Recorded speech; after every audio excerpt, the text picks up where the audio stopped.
Shift number 3, from culture fit to culture transformation. So I think it used to be, again, that we had this sense we're looking to hire for culture fit, right? They'd be a good fit here, right? They're not going to rock the boat too much. They're not going to ask too many hard questions. They'd fit in here. They'd get along with everyone.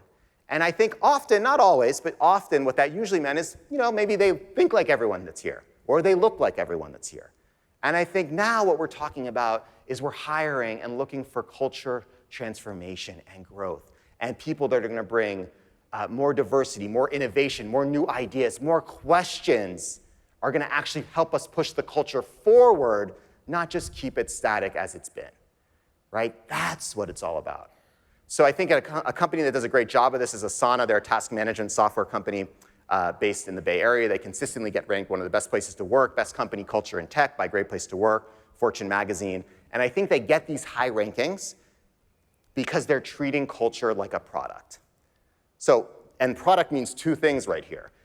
Something that actually is growing and evolving and changing, but something that is actually attracting people, attracting new talent. So they're not just having the values framed on the 8th floor of a conference room that nobody's in, or on page 407 of the employee handbook. No one is reading 407 pages of the employee handbook.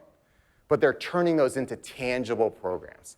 So they're not just talking about inclusion, but tying that to specific diversity recruitment metrics, and if they don't hit those metrics, they say why and how they're going to do better. They're not just talking about open communication or co-creation, but they have these employee resource groups and real talk events where leadership gets up in front of the whole company and people can ask any question they want, and even really challenging questions.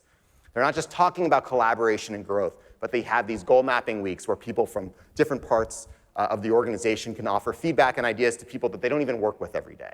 They're not just talking about clarity and transparency, but they have access to leadership training and coaching and these approachable leaders. And my friend Joanna Miller, who was running learning and development for Asana, they hired over 1,000 people virtually during the pandemic. 1,000 people. Now, it is incredibly difficult for anyone to start a new job remotely, but especially for young people. If it is their first or second job out of school, they've never actually been in an office, they don't actually know how to conduct themselves, right, in a workspace, and they're starting this job virtually. And she said that what people most got out of onboarding and new employee training had nothing to do with, here's what you need to know about working here. Here's how to set up your email, here's how to use all the technology, here's all the rules and regulations.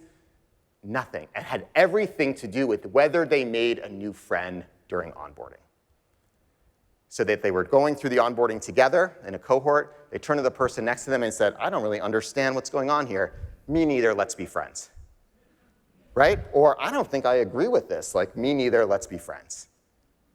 Right? So it was about building community, not just content.